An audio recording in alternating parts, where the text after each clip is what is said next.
Hello and welcome back to the channel.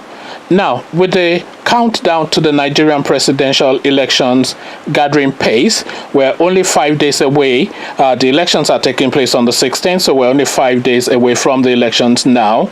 So the elections are fast coming. So with the countdown gathering pace, all of the movers and shakers on the Nigerian political scene are out there making their last-minute pronouncements to try and sway public votes in the direction that they would prefer it to go. So now we had Chief Edwin Clark, a chieftain of the Niger Delta region, coming up on telly recently. I think it was actually today, speaking on the reasons why he's swaying his vote and his movement towards the Atiku Abubakar campaign. So he's effectively stating why he is coming out in favor of Atiku Abubakar, and is asking his followings to follow suit. So he gave several reasons for supporting Atiku Abubakar. Marginalization, of course, is one of the key reasons, because we know that the Mallam Buhari regime is effectively running a Fulani government, running the Nigerian state as a colonized state. So it's running a Fulani hegemony, effectively running the Nigerian state as a Fulani colony. So this is what Chief Edwin Clark adduced to, and this is something we all know for fact. We've all seen the appointment, we've all seen the bias, we've all seen how the Southerners are repressed, and how the Northerners are allowed to just carry on looting unabated. We saw the Kano guy pocketing dollars. We all know the Babache story. We all know all the stories. So we know for fact that Mallam Buhari is running a Fulani hegemony. So this is one of the things that Edwin Clark says that stated as one of the reasons that swayed him to favor Atiku Abubakar. The man was quite pained in the way that he described what he is witnessing within the Nigerian state, and you could hear the anguish in his voice as he narrates what he and his people are going through. So there were allegations that, he's been got at, he's been bribed, etc.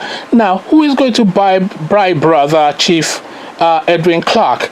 Chief Edwin Clark has been a wealthy man since his 20s and has always been wealthy. Edwin Clark is a 92-year-old man now. So now, what new money is he at 92 looking, and to what end? Is it to feed his family, or to make himself richer, or to get himself a new wealth? So what new wealth would Chief Edwin Clark at age 92 be looking for? So and this was his argument as well, that what new wealth would I be looking for at my age 92? So, and this was what he stated as well. What he then went to cite, as he made many examples, but one of the examples that he cited was that, okay, take the NNPC for instance, and there was a board of directors for the NNPC, 9 panel strong, 6 of whom were from the northern regions of Nigeria, with the chief of military staff being one of the board of trustees of the NNPC. Now, how the chief of military how a military person will be on the board of trustee of NNPC is beyond me, because what expertise of what field is he bringing into play? Perhaps he's there to supervise the insurgency, or to, I don't know what his role is there in the NNPC, which is an oil and gas entity, and he is a military man, a fighter. So I'm not quite sure if he's there to fight them in the creeks from the boardroom. I don't know what he's doing there. But what Chief Edwin Clark said was that 6 of the 9 people from NNPC within that NNPC board are from the north. Then he decried that. Why would this be the case? Then there's one from the southeast, there's one from the southwest, and then there's one from the Niger Delta region itself. Now, the Niger Delta region is the oil-producing region of the country.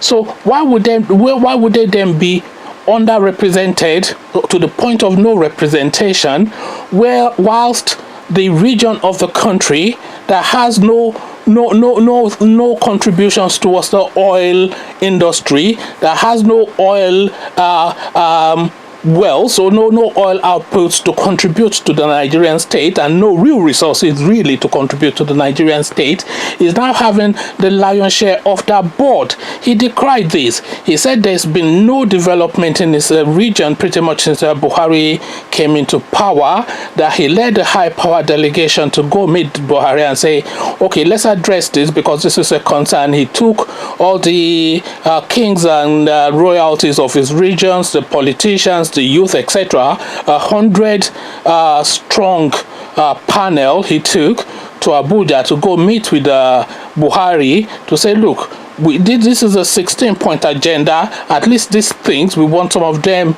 done, because really there's nothing going on in this region, and this region is the feeder of the whole nation. So Buhari just made a lot of platitude and dismissed them, and that was it, and nothing's been done. He did this in 2015, so 4 years in, Buhari has just completely ignored them, and he continues to overwhelm them with this northern entities. So really it really goes back to that real point really of Buhari really appointing all these northern elements to all these key positions in the country. Because when he first came in, Buhari, he said it's for everybody and it's for nobody, but now we all know who is for and who is not for, because Buhari is firmly for his northerners and his religious clansmen, and anybody else he sees as an enemy and an opposition. And he said that as much on the NTA interview, that he was never going to put a non-northerner and a non-Muslim into a position that he considers sensitive within the Nigerian state. So if he considers a post sensitive within the Nigerian state, and he considers somebody from the south not to be trusted with a sensitive post within the Nigerian state, then he considers by extension somebody from the south, anybody from the south, as being outside of the Nigerian state. Because if you consider it too sensitive for a southerner, then you are assuming that that southerner will betray the Nigerian state, because the loyalty of whoever is in any post should be to the Nigerian state and not to you. So really what he's saying in effect, that his own Nigeria is a northern Nigeria, and the southern parts of Nigeria, they may well consider themselves Nigeria, that's entirely up to them, but really he considers them as conquered people. So the southerners are effectively conquered people, were being colonized by extension by this Fulani man who is telling us that he wants to cut a cattle ranch, a cattle grazing field, all the way from the J to Lagos and back again, because that is how they had it in the 60s. So this is what we're contending with now. The tribalism and the parochialism and the narrow-mindedness of this Buhari element is really the biggest problem that we have in Nigeria. Because really, if you look at the Obasanjo regime, for instance, let me just digress. The Obasanjo regime, whether you liked him or hated him, what he did was that, and my uncle worked for Obasanjo as a DG at some point as well, so this is a direct quote from somebody that had some experience, not from me, but this is a quote from him, and it's an experience that's been recounted severally as well. So what Obasanjo tends to do was that when the position comes up, they'll bring him names of people for that post, and they will then ask who the very best person in that field of endeavor is, and if that person is not on that list, they will tell them to go find that person and put him on that list. And then if that person is on that list, they will tell you that, well, who the person that should be in the job is there, so go give him the job. So it was a meritocratic system, and this is why the system worked. This is why they were able to wipe out the Nigerian deficit, bring GSM into the thing, and kick off this electricity thing that they've not been able to progress since Obasanjo left governance. And Yar'Adua was like that too. Yar'Adua appointed on merit, and don't know how Goodluck Jonathan had made his own appointment, but there were some some competent people within his regime too. The Minister of Agriculture is a superstar. He has the regional, the African bank now for agriculture, you know. So, and there were a lot of big names, a lot of superstars within that Goodluck Jonathan regime, because he appointed on merit too.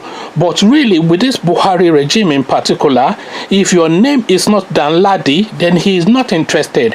And we all know that, yes, there are some clever people from the north out there, but there's a deficit in terms of education and experience and exposure in the north. So there's a deficit within these people, and then within that deficit you are picking people who are not even up to par. So how would the country then progress if you are picking from an undereducated class from within an undereducated section and then foisting them on the system?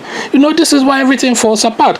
Look at the former Inspector General of Police, for instance. The guy didn't have a clue what he was doing. He didn't have the experience, he didn't have the intelligence, he didn't have the aptitude, he didn't have the attributes, he didn't have anything. They only appointed him into post because he's a northerner and he helped them rig Kano in 2015, and the whole country was destroyed for like about 4 years under this lunatic's time as the DG. Just, you know, it just balkanized the whole policing system. People being killed everywhere, and you were more in fear of the police than you were of the criminal, because the police was more out to rob and kill you than the criminals were under this lunatic guy. And this is really something that repeats right across the board, you know. So this really is where the core problem is within the Nigerian state.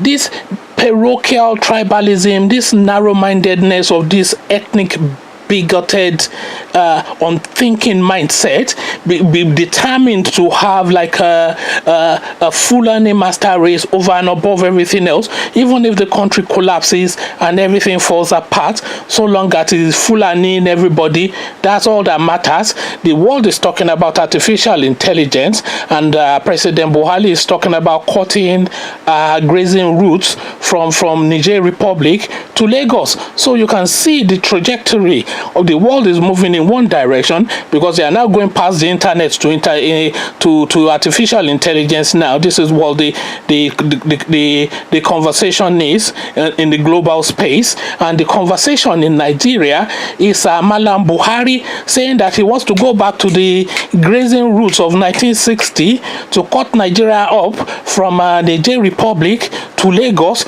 so that Fulanis can be running cattle up and down and raping and looting at will. And really, this is what the system is, and this is where the problem is. But then, are we able to escape rather the clutches of this fella? Because I cannot see a way out, because they're going to rig that election. They're going to declare him come what may. They are going to declare him come out way, and whatever happens. If you go on the streets, they will shoot you. If they kill enough of you, you go back home and they'll continue to dominate you. So now, which way out for that country? That is really what the question is. So this is a question I'm putting to you, and your answers I want to hear in the comment section, which is where the conversation takes place on this channel. So I'll leave you here. I'll meet you in the comment section, and I'll say peace.